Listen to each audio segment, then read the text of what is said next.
ఇది ప్రజాస్వామిక ప్రభుత్వం, ప్రజలు ఎన్నుకున్న ప్రభుత్వం కాబట్టే గద్దరన్న జయంతి వర్ధంతులను అధికారికంగా చెయ్యాలని ప్రభుత్వం నిర్ణయం తీసుకున్నది.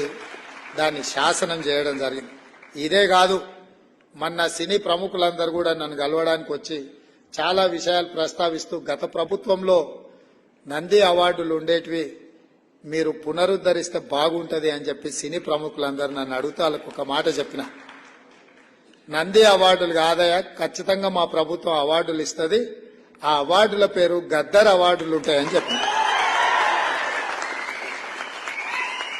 తెలంగాణ రాష్ట్రంలో కవులకు, కళాకారులకు, సినీ ప్రముఖులకు రాష్ట్ర ప్రభుత్వం తరఫున అధికారికంగా ఇచ్చే అవార్డులకు గద్దర్ అవార్డ్స్ అనే పేరు పెట్టి గద్దరన్నను గౌరవించుకుందామని చెప్పి ఈ వేదిక మీద నుంచి చెప్తున్నా. ఇదే శాసనం. సబ్స్క్రైబ్ చేయండి. Please do subscribe to Please like, share and subscribe to top Telugu TV. Top Telugu TV.